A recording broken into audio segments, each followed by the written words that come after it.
Bismillahirrahmanirrahim. Assalamualaikum warahmatullahi wabarakatuh. Alhamdulillahirabbil alamin wassalatu wassalamu ala sayyidina Muhammadin wa ala alihi wa ashabihi ajmain. Amma ba'd. Rabbi shrah li sadri wa yassir li amri wa hlul 'uqdatam min lisani yafqahu qawli. Alhamdulillah, teman-teman semua, di pertemuan kali ini kita bisa berjumpa kembali dalam keadaan sehat insyaallah. Nah, mudah-mudahan ini menjadi semangat kita untuk terus belajar mengharapkan ridho Allah Subhanahu wa taala. Di pertemuan sebelumnya kita sudah belajar bersama tentang desain kompetensi, baik kompetensi guru juga kompetensi siswa, baik dalam kurikulum 2013 ataupun dalam kurikulum Merdeka. Nah, di pertemuan kali ini insya Allah kita akan belajar bersama tentang desain tujuan pembelajaran. Untuk mempersingkat waktu, mari kita mulai eh, belajar kita bersama dengan mengucapkan basmalah. Bismillahirrahmanirrahim. Ada hakikat dari tujuan pembelajaran. Ketika kemarin sudah kita bahas tentang kompetensi siswa di kurikulum Merdeka, hari ini kita bahas tentang hakikat dari tujuan pembelajaran. Kalau kita lihat teman-teman semua bahwa tujuan pembelajaran ini merupakan sebuah strategi yang ingin dicapai oleh kegiatan pembelajaran. Nah, tujuan pembelajaran ini merupakan tujuan antara dalam upaya mencapai tujuan-tujuan lain yang lebih tinggi tingkatannya. Yakni ada tujuan pendidikan dan ada tujuan pembangunan nasional. Dimulai dari tujuan pembelajaran, dari yang umum dan khusus, tujuan-tujuan ini bertingkat, berakumulasi dan bersinergi untuk menuju tujuan yang lebih tinggi tingkatannya. Yang yakni membangun manusia atau peserta didik yang sesuai dengan yang dicita-citakan. Tujuan dari kegiatan pembelajaran itu untuk membentuk dan mengembangkan potensi, bakat dan minat siswa pada taraf yang optimal sesuai dengan tingkat usia dan tingkat perkembangan siswa. Ya, merujuk kepada tulisan Hamzah dikemukakan oleh beberapa pengertian yang dikemukakan oleh para ahli. Contoh Robert F. Major mengemukakan bahwa tujuan dari pembelajaran itu adalah perilaku yang hendak dicapai atau yang dapat dikerjakan oleh siswa pada kondisi dan tingkat kompetensi tertentu. Nah, selain itu, Omar Hamalik menyebutkan bahwa tujuan pembelajaran adalah suatu deskripsi mengenai tingkah laku yang diharapkan tercapai oleh siswa setelah berlangsungnya pembelajaran. Ada juga di dalam kurikulum tingkat satuan pendidikan dan kurikulum 2013 bahwa tujuan pembelajaran ini berupa kompetensi dasar atau yang kita sebut dengan KD. Ini di dalam kurikulum 2013. Disebutnya dengan kompetensi dasar dan indikator. Kompetensi dasar ini merupakan tujuan pembelajaran yang memiliki cakupan yang sangat luas. Nah, sedangkan kalau indikator, dia merupakan tujuan yang lebih spesifik, tujuan pembelajaran yang spesifik. Nah, indikator merupakan ukuran kalau kita bahas ya. Indikator itu bisa diartikan sebagai ukuran, kemudian karakteristik, ciri, atau proses yang memiliki kontribusi demi ketercapaiannya suatu kompetensi dasar. Indikator ini dirumuskan dengan menggunakan kata kerja operasional yang dapat diukur, seperti mengidentifikasi, kemudian menghitung, membedakan, juga apalagi menyimpulkan dan sebagainya. Nah, upaya merumuskan tujuan pembelajaran ini memberikan manfaat tertentu, baik bagi guru maupun siswa. Apa saja manfaatnya, baik bagi guru maupun siswa, ketika kita merumuskan tujuan pembelajaran ini? Menurut Nana Saudi ya dalam bukunya, itu ada mengidentifikasi ada 4 manfaat dari tujuan pembelajaran. Pertama manfaatnya, eh, manfaatnya ya menurut Nana Saudi itu manfaat dari merumuskan tujuan pembelajaran. Yang pertama memudahkan dalam mengkomunikasikan maksud, keinginan belajar mengajar. Inginnya apa sih? Maksudnya apa? Dari belajar mengajar itu. Ini yang pertama. Yang kedua, ketika kita menyampaikan, mengkomunikasikan maksud kegiatan belajar mengajar kepada siswa, maka siswa itu dapat melakukan perbuatan belajarnya secara lebih mandiri. Nah, yang kedua, manfaat dari merumuskan tujuan pembelajaran itu memudahkan guru memilih dan menyusun bahan ajar mana yang sesuai. Nah, yang ketiga, manfaatnya adalah membantu memudahkan guru dalam menentukan kegiatan belajar dan media pembelajaran. Dan yang keempat, bisa juga manfaatnya ketika kita merumuskan tujuan pembelajaran, itu memudahkan guru dalam mengadakan penilaian. Nah, di dalam kurikulum Merdeka, tujuan pembelajaran atau disebut dengan TP, merupakan turunan dari capaian pembelajaran. Jadi ada capaian pembelajaran, ada tujuan pembelajaran. Nah, CP ini. CP ini merujuk pada kompetensi yang harus dicapai oleh peserta didik pada setiap fase pembelajaran. Fase-fasenya berbeda. Kalau untuk tingkat dasar itu ada 3 fase. Fase A, B, dan C. Kemarin kita sudah bahas. Fase A itu kelas 1 dan kelas 2 SD. Fase B kelas 2, 3 dan 4. Dan fase C kelas 5 dan 6.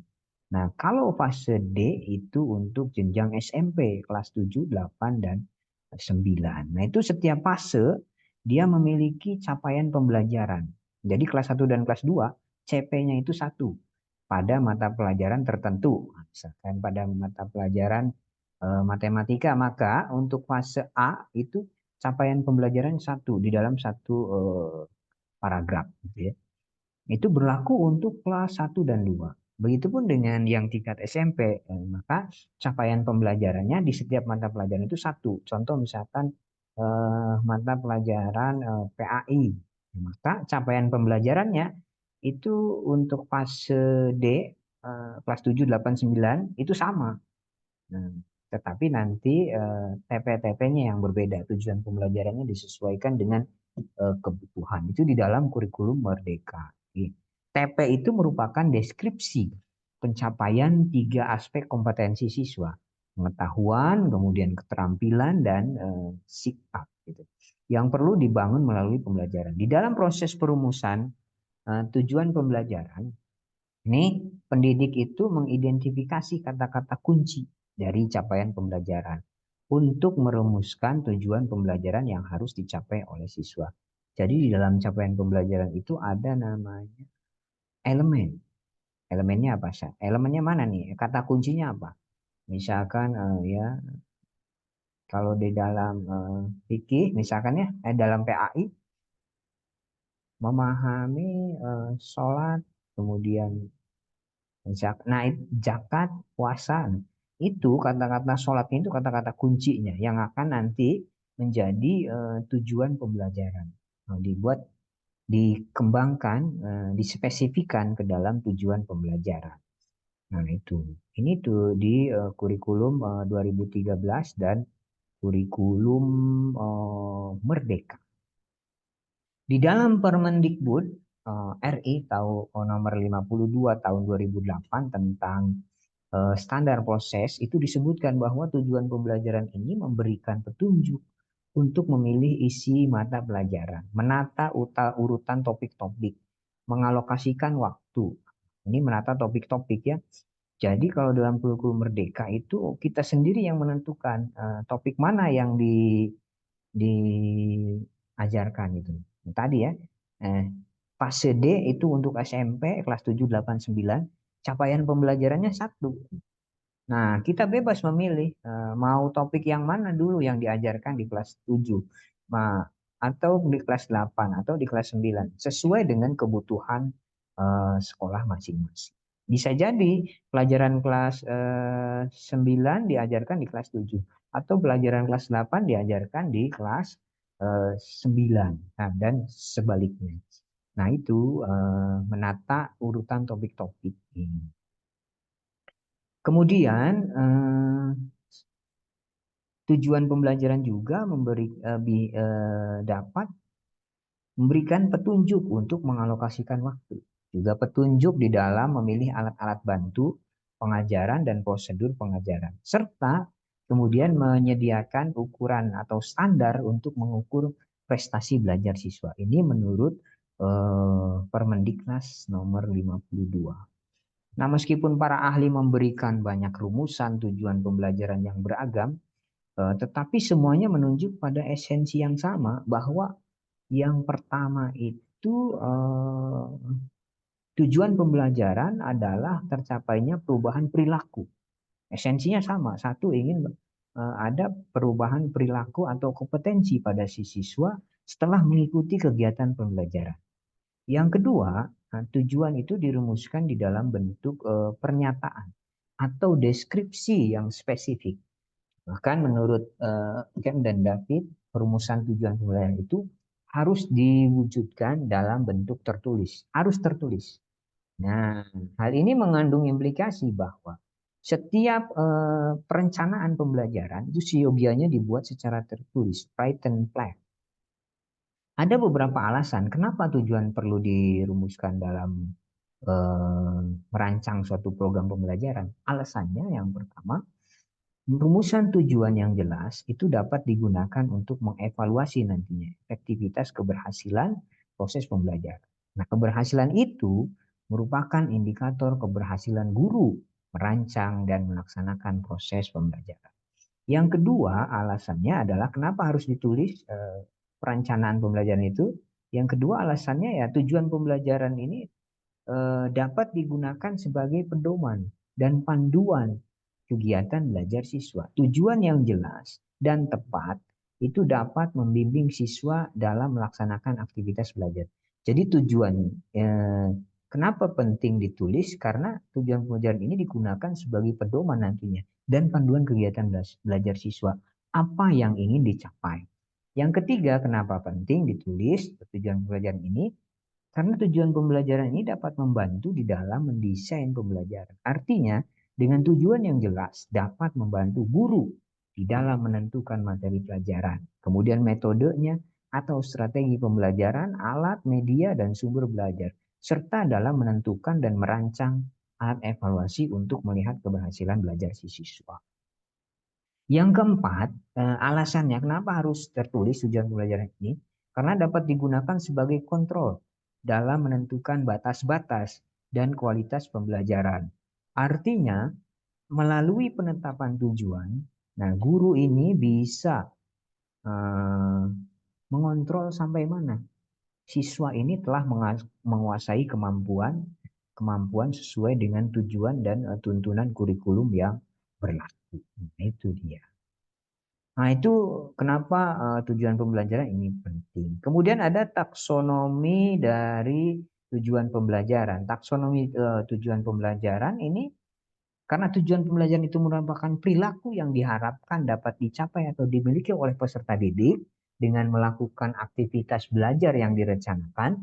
Nah, hal penting yang harus diperhatikan di dalam merumuskan tujuan pendidikan, tujuan pembelajaran adalah taksonomi tujuan pembelajaran.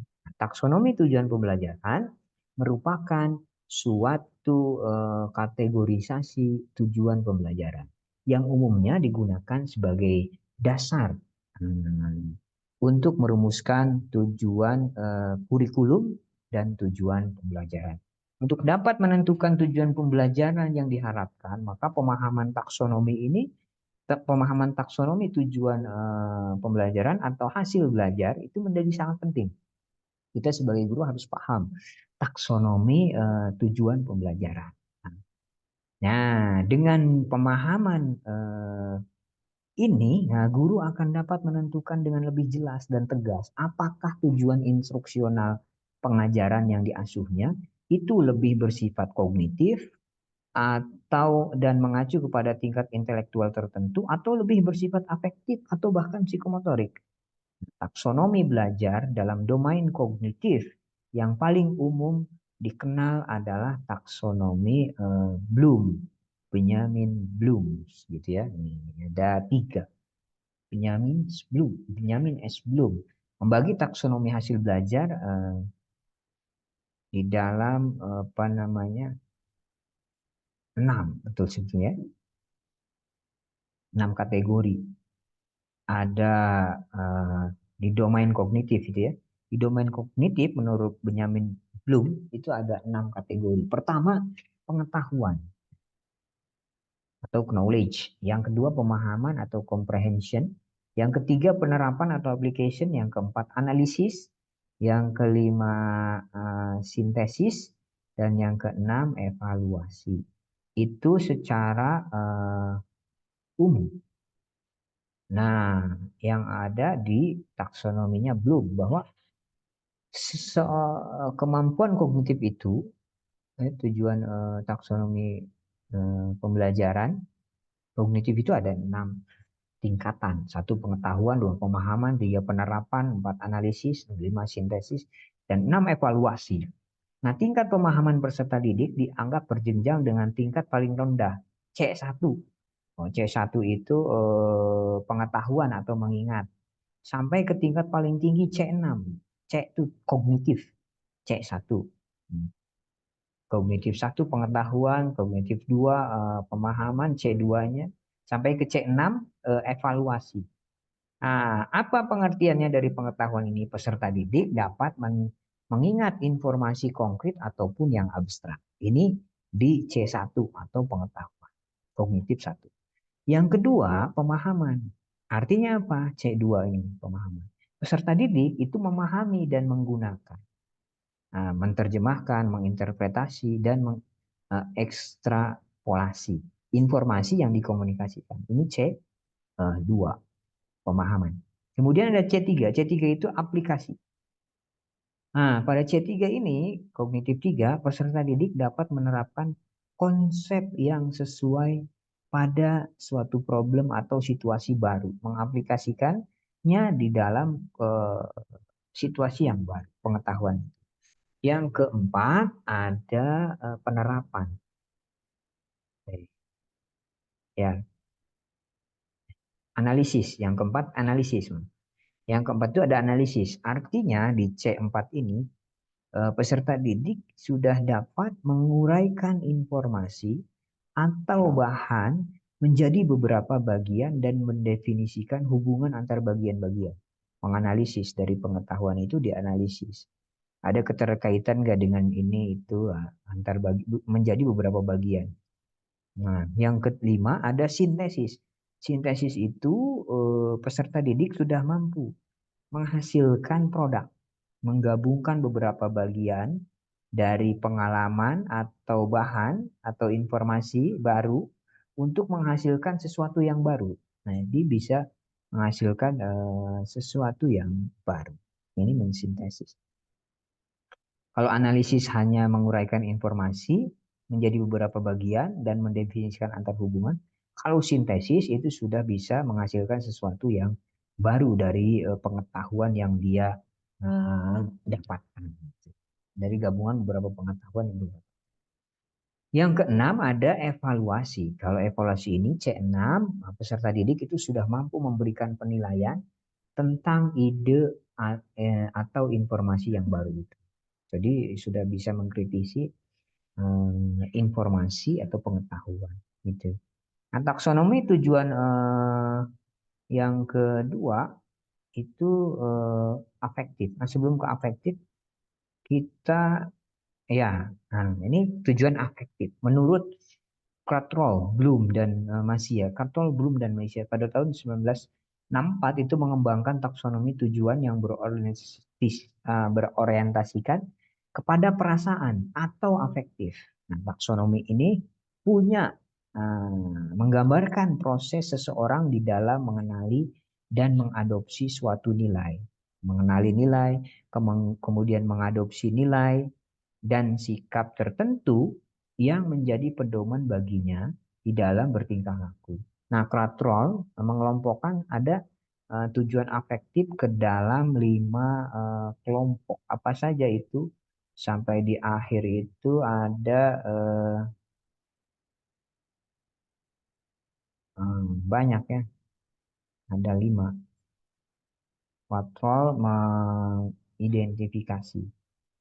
Nah, pertama ada kemauan, ini indikatornya kemauan menerima, yang kedua kemauan menanggapi, yang ketiga berkeyakinan, kemudian penerapan karya, yang kelima ketekunan dan ketelitian. Gitu. Nah, itu eh, apa namanya? hmm, Langkah apa eh, hasilnya itu ya.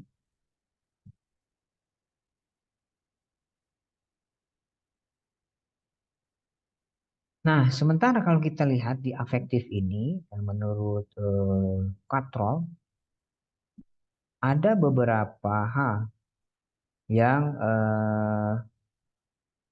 dikelompokkan dari tujuan afektif ini. Kalau menurut Katrol, pertama pengalaman, internalisasi nilai-nilai menjadi pola hidup. Yang kedua pengorganisasian, menggabungkan nilai yang dipilih dengan sistem nilai yang ada. Nah, mengintegrasikan nilai tersebut ke dalam hidupnya. Nah, ini pengorganisasian. Yang ketiga, penghargaan terhadap nilai. Nah, menerima nilai-nilai, setia kepada nilai-nilai, memegang teguh nilai-nilai. Yang keempat, pemberian respon. Ini aktif, hadir, berpartisipasi. Dan yang kelima, menurut kontrol ini sampai ke tingkat pengenalan. Ingin menerima, kemudian ingin menghadiri, sadar akan suatu situasi atau objek atau fenomena. Ini menurut Patron. Selanjutnya ada taksonomi. Kita sebelum ke langkah ya. Langkahnya bagaimana di sisi afektif ini ya.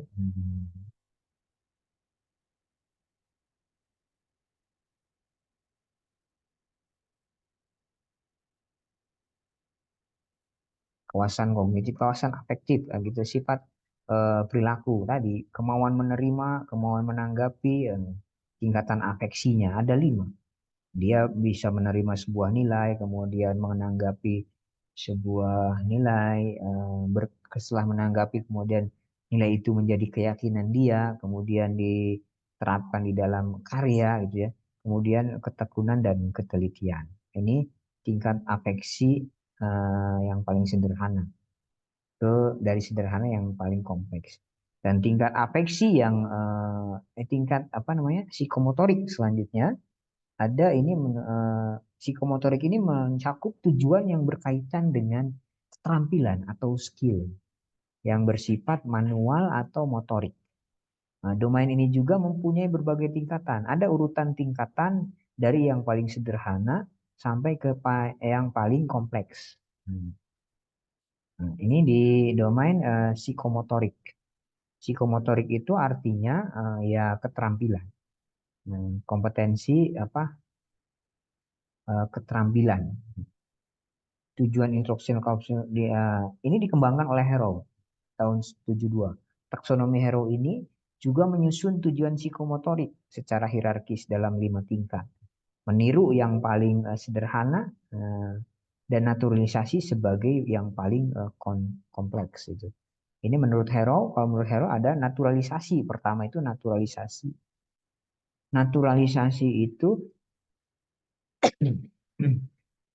melakukan gerak secara wajar dan efisien. Ini menurut Harrow. Nah, kemudian ada juga perangkaian. Setelah naturalisasi kemudian merangkai berbagai gerakan secara berkesinambungan. Yang ketiga itu ketepatan. Bagaimana setelah merangkai gerakannya itu tepat atau tidak dengan teliti dan benar. Yang keempat, penggunaan. Setelah teliti dan benar, kemudian menggunakan konsep untuk melakukan gerak.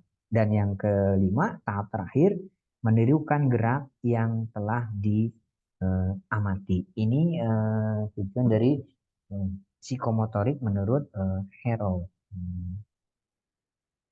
Nah, selanjutnya kalau kita lihat dari tingkatan, ya, psikomotorik itu ada 6. Pertama ada persepsi. Yang kedua, kesiapan melakukan suatu kegiatan. Yang ketiga, bagaimana mekanismenya. Yang keempat, respon terbimbing. Dia merespon tapi masih terbimbing. Yang kelima, kemahiran. Dia mahir dalam skill, punya kompetensi psikomotorik itu. Dan yang kelima, yang keenam, adaptasi dan organisasi. Bagaimana mengadaptasi dan mengorganisasi kemampuan keterampilan itu.